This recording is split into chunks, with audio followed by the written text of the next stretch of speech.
δεν ήξερα ότι θα το κάνετε. Μπράβο σας παιδιά, συγχαρητήρια σε όλους.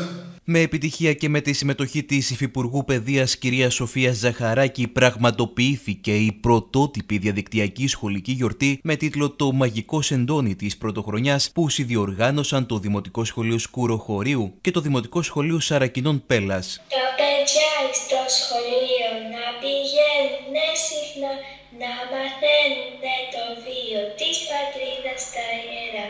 Μπορεί η πανδημία να ανέβαλε όλες τις χριστουγεννιάτικες μαθητικές γιορτές, αλλά οι εκπαιδευτικοί βρήκαν τον τρόπο να υπερβούν τις συνθήκες αποκλεισμού της πανδημίας και να ενώσουν τις φωνές των μαθητών δύο σχολείων, που αν και τους χωρίζουν πολλά χιλιόμετρα, τους έφερε κοντά η σύγχρονη τεχνολογία της πλατφόρμας WebEx. Είναι μια προσπάθεια να κάνουμε μια χριστουγεννιάτικη τηλεγιορτή, προσαρμοσμένοι στις νέες συνθήκες, στην οποία θα συμμετέχουν όλοι οι μαθητές του σχολείου μας, αλλά και επίτιμοι προσκεκλημένοι, όπως και η Υφυπουργός Παιδείας, η κυρία Σοφία Ζαχαράκη, για να έχουμε καλά Χριστούγεννα και να έχουμε έναν καινούριο χρόνο απαλλαγμένο από αυτή την θλίψη που μας έχει φέρει η ασθένεια του κορονοϊού.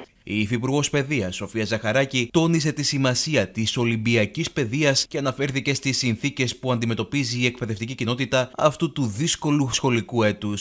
Μας δώσατε μια πολύ ωραία εξήγηση. Γιατί άραγε, παιδιά, σήμερα γίνεται αυτή η κοινή χριστουγεννιάτικη γιορτή που της αλλάξει τη διάθεση. Εγώ είμαι σε ένα γραφείο σήμερα μόνη μου και όμως θα μας πείτε πολύ ωραία κάλαντα και θα μου φτιάξετε και με τη διάθεση για να μπορέσω να συνεχίσω τη δύσκολη μέρα στο γραφείο. Και γιατί άραγε επιλέξαμε αυτό το σχολείο? Άρα θέλουμε πάντα να σας βλέπουμε να είστε σε ωραία προγράμματα, να συνεργάζεστε, να βγαίνουν πολύ ωραία αποτελέσματα, φωτεινά και υπέροχα, και να μας τα δείχνετε και εμάς για να μπορούμε και εμείς να τα αναδεικνύουμε. Γιατί ξέρετε, τα παιδάκια από όλη την υπόλοιπη Ελλάδα περιμένουν να βρουν τόσο ωραία παραδείγματα. Και είστε ένα φωτεινό παράδειγμα εσείς σήμερα, φωτεινό, χριστουγεννιάτικο, λαμπερό.